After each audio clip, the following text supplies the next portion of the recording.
siglos, la épica de Hernando de Soto se ha reconocido como un viaje heroico de exploración. Hoy los arqueólogos que siguen su despertar descubren no una evidencia de heroísmo, sino los tristes despojos de hazañas desesperadas y un inconsciente genocidio. Soy John Rhys Davies. Acompáñenme a recorrer la marcha de la muerte de Hernando de Soto en Arqueología.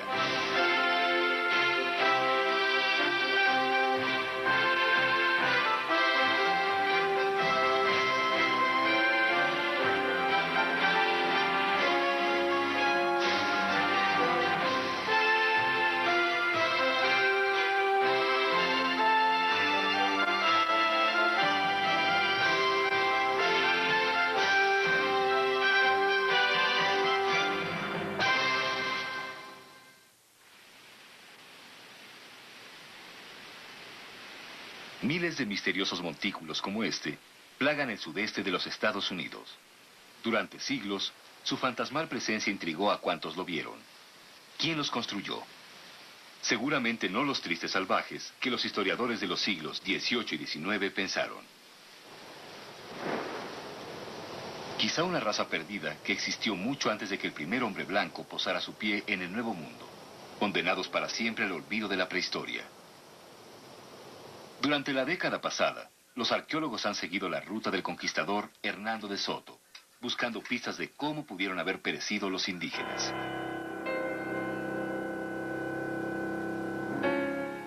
Esta pintura en el Capitolio muestra las románticas visiones del conquistador y conmemora la llegada de los exploradores al continente americano. Pero las investigaciones nos hablan de una historia más oscura.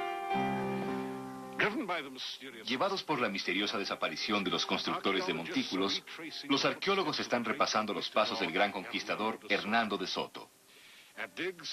En las excavaciones de todo el este de los Estados Unidos, surge una nueva luz en la ruta de Soto, revelando una ruta salpicada de carnicería humana.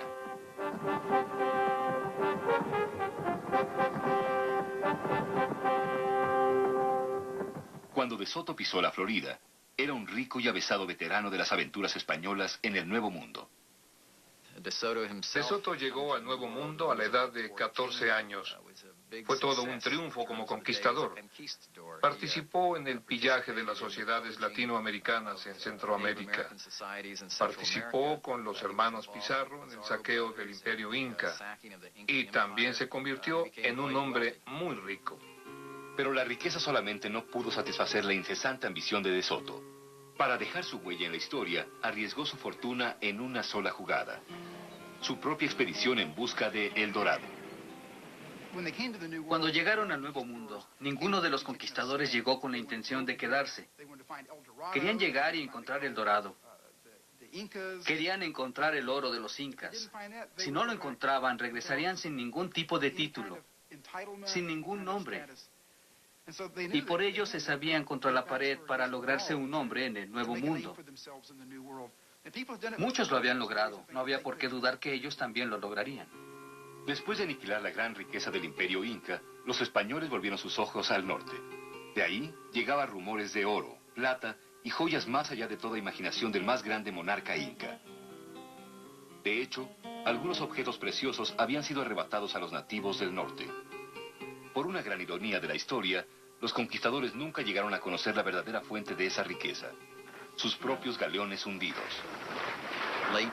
A fines de los 1530, la riqueza volvía a bordo de la flota española.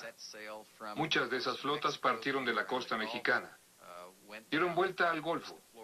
Bajaron a la costa del Golfo de Florida y a través de su estrecho hacia arriba. Algunos se hundieron por tormentas y huracanes. Los nativos de Florida recogieron los restos de oro, plata y otros. Y en los puntos arqueológicos y naturales de Florida encontramos oro y plata que procedía directamente de Centro y Sudamérica. Espectacularmente ajenos a los extraños giros del destino, los orgullosos conquistadores de Soto llegaron al Nuevo Mundo en la primavera de 1539, probablemente a la bahía de Tampa. Casi 700 valientes salieron presurosos en busca de fortuna. Cuando se detuvieron a preguntar dónde estaban, no estaban para nimiedades. Cada vez que De Soto llegaba a un lugar nuevo, interrogaba a sus cautivos.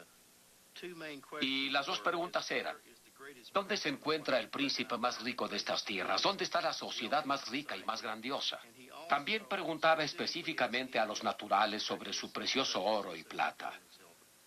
Los españoles mostraban a los indígenas las joyas en sus manos y cuerpos y les preguntaban, ¿dónde hay de esto? ¿Dónde lo encontraremos? Los nativos pudieron haberlos engañado. Y en muchos casos sabemos que lo hicieron, pero en su mayoría sospecho que les dijeron lo que querían saber, dado que la forma de extraerlo fue grande. La posibilidad de tortura era obvia. En obediencia a la carta del rey, de Soto leía un largo discurso a cuanto grupo de nativos se encontraba. Ellos, junto con sus tierras, pertenecían ahora a la corona española. Tenían que ser leales a España y adoptar la fe católica. De rehusarse, eran advertidos. Con la ayuda de Dios, entraremos en sus tierras a la fuerza. Haremos la guerra, en todo lugar y medio que podamos. Los tomaremos junto con sus esposas e hijos como esclavos. Nos apoderaremos de sus tierras y les haremos cuanto daño nos sea posible. Una vez establecida la legalidad de la declaración de guerra, Hernando de Soto se dedicó a destruir y esclavizar con conciencia pura. Aun cuando llegaron al Nuevo Mundo ostensiblemente en busca de oro, por Dios y por su gloria, los españoles claramente vinieron en busca de esclavos. Trajeron grilletes, yugos y cadenas para esclavizar a los nativos. Durante casi toda la expedición probablemente llegaron a juntar tantos esclavos como miembros de la misma. Había veces que las expediciones quizá llegaron a tener 800 o 900 integrantes, incluidos los esclavos indígenas que los acompañaban. Una de las tácticas de Soto era capturar a los jefes. Estos no solo eran importantes económica y políticamente, también eran el foco de la vida religiosa de su gente. Para los naturales, la captura de los jefes era devastadora, porque todos se paralizaban. Los habitantes eran sometidos casi inmediatamente. La razón era que los jefes eran el centro ideológico de su universo. Era su punto de contacto cosmológico con el otro mundo. ¿Y por qué es importante? Es importante porque los jefes, a través de su ideología, podían comunicarse con la sabiduría de sus antepasados en el otro mundo. Hasta hace poco, nuestras fuentes de información sobre la Odisea de Soto y las culturas indígenas que halló a su paso eran los registros y diarios escritos por miembros de sus fuerzas. Con ellos, los arqueólogos decidieron repasar el ahora frío sendero de su expedición. Hay 3 relatos de primera mano, escritos por participantes de la expedición de Soto. Dan un itinerario de casi día tras día. Lo que hacemos es repasar estos registros y compararlos a nuestros mapas para localizar los puntos. ¿Dónde hay un gran lago? ¿Dónde hay una aldea grande? Etcétera. Es algo así como un trabajo detectivesco. Reunir muchos de los datos y ver dónde encajan. Así es como empezamos a reconstruir la ruta.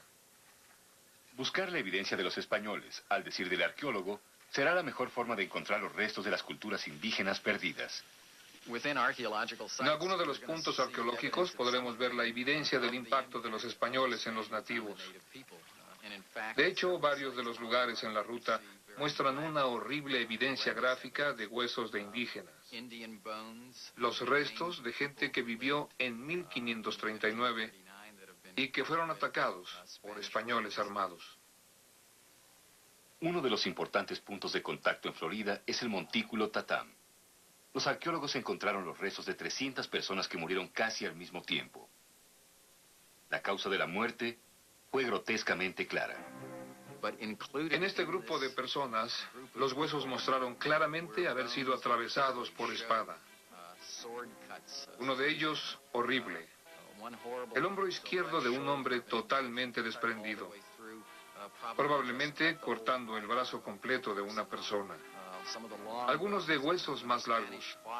Era típico en los españoles que cortaran los tendones y músculos de la pierna para que el oponente cayera.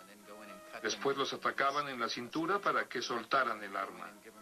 Y después les daban el golpe de gracia en la cabeza o como fuera.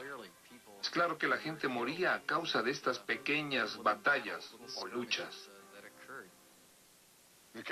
Los escritos también revelan que los indígenas lucharon tan violentamente como los españoles.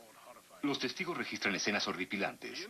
Los nativos emboscaban a sus enemigos tan cautelosa y hábilmente que ni un solo español que se alejara 100 metros del campamento escapaba a las flechas o a la decapitación súbita. A pesar de la rapidez en acudir en ayuda de sus compañeros, siempre lo encontraban decapitado. Pero los españoles contaban con devastadoras armas a su servicio.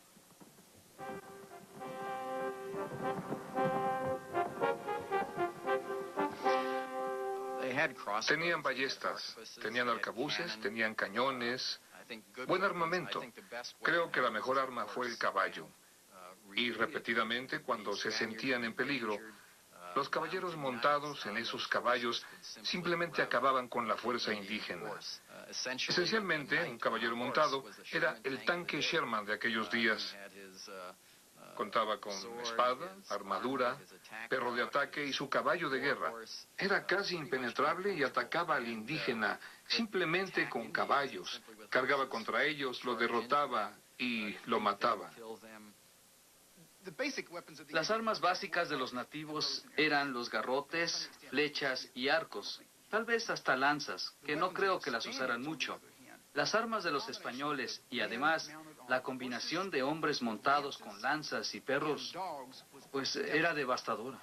A caballo, los españoles literalmente soltaban a los perros de guerra. Los indígenas no podían superar a los caballos y tampoco a los perros. Los perros eran perros de guerra. Eran perros lobo irlandeses, mastines y galgos. Estaban entrenados para matar. Pero hay que comprender que De Soto y su ejército estaban aquí para cumplir con una tarea: explorar, conquistar y establecerse. No había nada que los detuviera. A veces sus vidas corrían peligro y hacían lo que tenían que hacer. Para el modo de ver actual, su conducta con frecuencia era extraordinariamente cruel. El 18 de octubre de 1540, los naturales ya no quisieron aguantar más.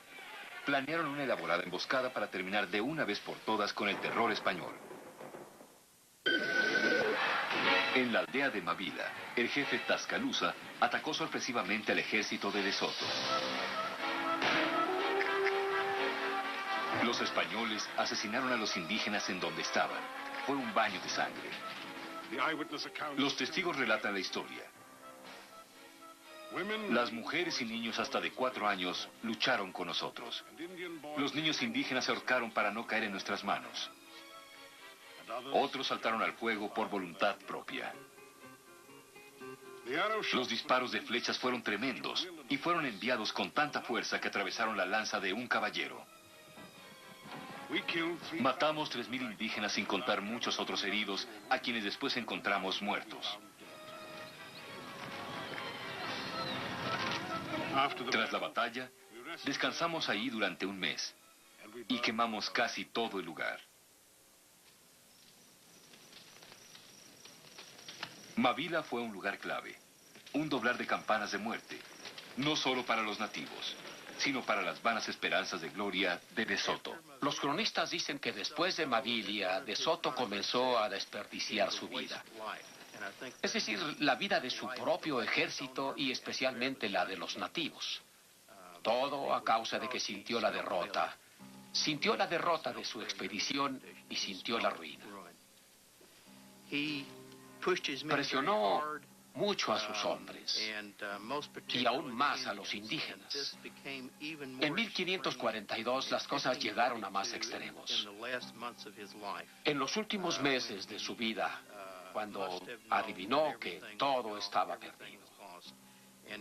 En ese punto comenzó a atacar salvajemente a los naturales.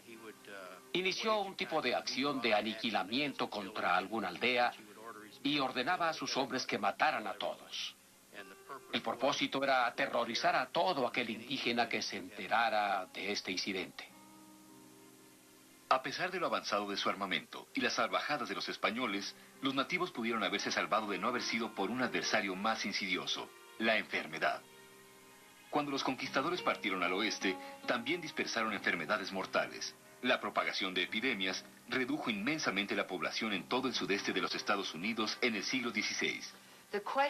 Se ve claramente la cuestión de una pérdida irrevocable de habitantes del Valle del Mississippi, donde se ha realizado la mayoría de mi labor arqueológica.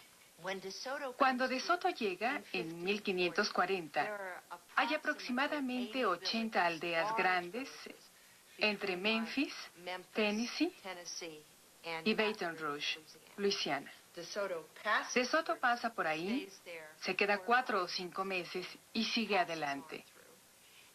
Después no hay más contacto europeo hasta 1682, cuando La Salle, representando a los franceses, llega por el Mississippi. Solo registra 5 aldeas. La pregunta es, ¿qué sucedió? ¿Qué sucedió con las otras 75? Desaparecieron, murieron y casi seguro por enfermedad. Cuando la expedición avanzó, la gente y animales que llevaron consigo, caballos, perros y cerdos, transmitieron nuevas enfermedades a los débiles nativos. A su vez, ellos las transmitieron a otros.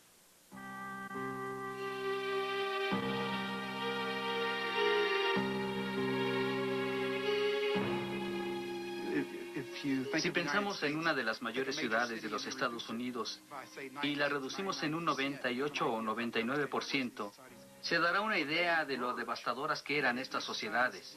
Cuando emergen, cuando vemos estas sociedades a través de los ojos de los primeros exploradores ingleses y franceses, el tejido entero de la sociedad es completamente diferente.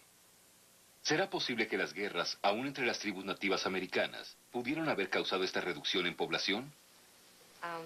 Es importante considerar la cuestión de guerra contra enfermedad en la reducción de población.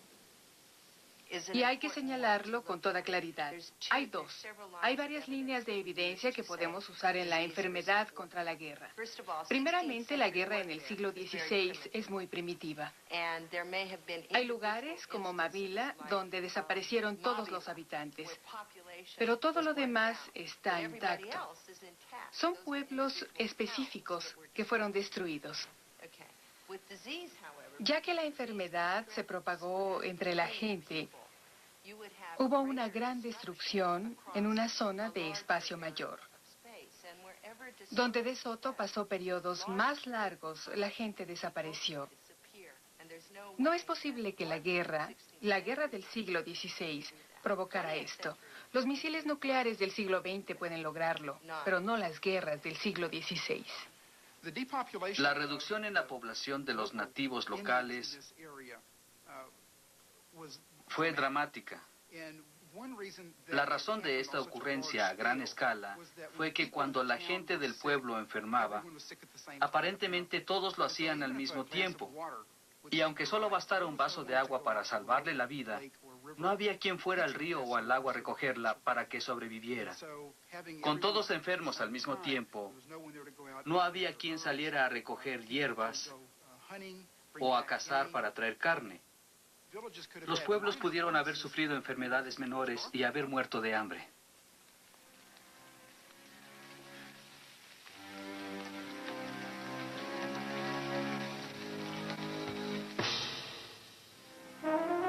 Años después de la expedición, muchas de estas sociedades nativas cambiaron también. Surgieron muchos levantamientos culturales y sociales en el sudeste. Por desgracia, los indígenas de la Florida sencillamente murieron. Y entre los 1730 y 40, literalmente lo que fueran pueblos de varios cientos de miles, se redujeron a un puñado. Los indígenas Creek de Alabama y Georgia, que incursionaban en Florida aún a fines de los 1600, se movilizaron y se establecieron alrededor de 1740.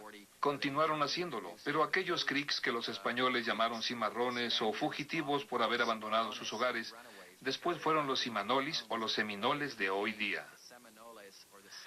Florida fue repoblada, cuando menos en parte, por los nativos americanos. Los Seminoles y sus descendientes viven actualmente ahí. No es solo el derrumbe de la población, que ciertamente fue importante para el mantenimiento de la sociedad, sino también la tremenda pérdida de información. Si el 98% de la población muere, Habrá un 2% de la población que sobreviva. Pero, ¿qué pasa si los médicos mueren? ¿Qué pasa si los chamanes mueren? ¿Qué pasa si los sabios esotéricos importantes en la comunicación con el otro mundo? ¿Qué pasa si mueren? Entonces uno está en dificultades. Se pierde la continuidad del conocimiento.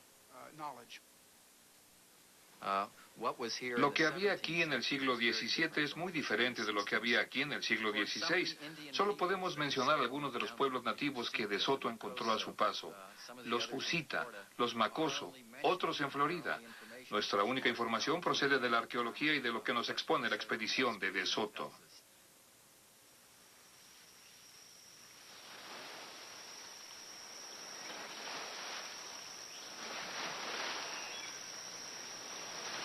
De Soto murió sin un centavo en 1542, aparentemente de fiebre, en el campamento de su ejército a orillas del Mississippi.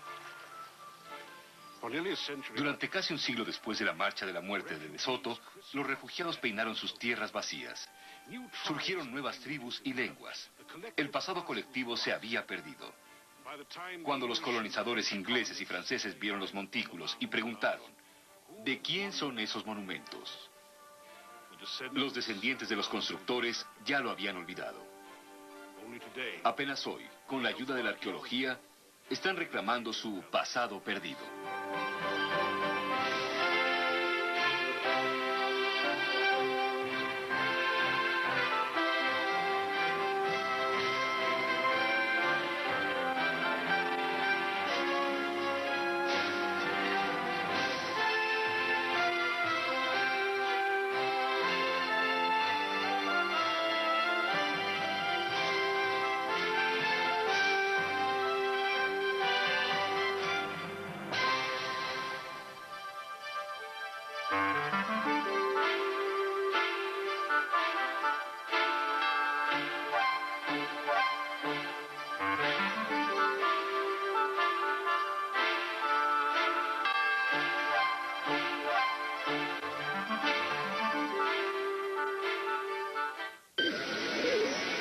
Nuevo Mundo a la edad de 14 años.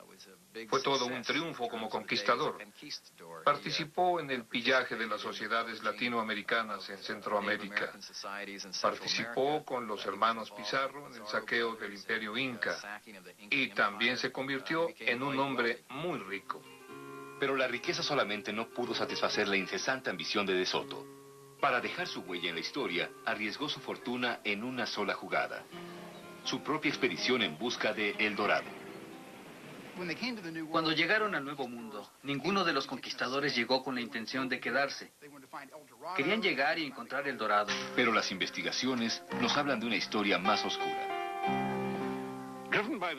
Llevados por la misteriosa desaparición de los constructores de montículos, los arqueólogos están repasando los pasos del gran conquistador Hernando de Soto. En las excavaciones de todo el este de los Estados Unidos, surge una nueva luz en la ruta de De Soto, revelando una ruta salpicada de carnicería humana.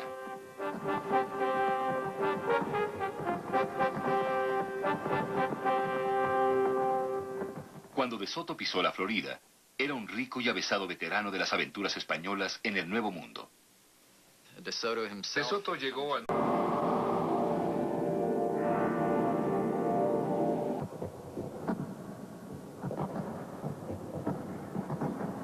Durante siglos, la épica de Hernando de Soto se ha reconocido como un viaje heroico de exploración. Hoy los arqueólogos que siguen su despertar descubren no una evidencia de heroísmo, sino los tristes despojos de hazañas desesperadas y un inconsciente genocidio. Soy John Rhys Davies. Acompáñenme a recorrer la marcha de la muerte de Hernando de Soto en Arqueología.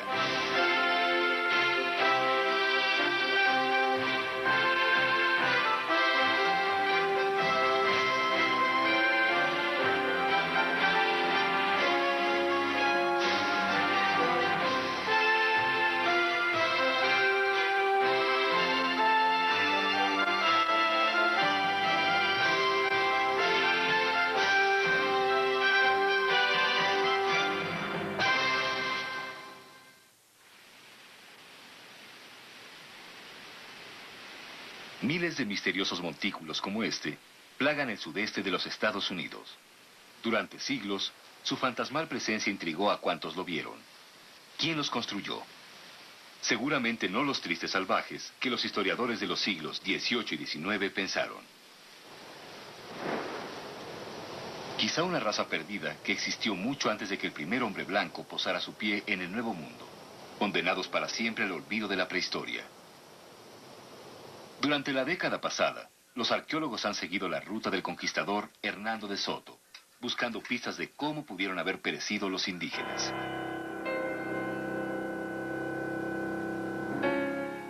Esta pintura en el Capitolio muestra las románticas visiones del conquistador y conmemora la llegada de los exploradores al continente americano.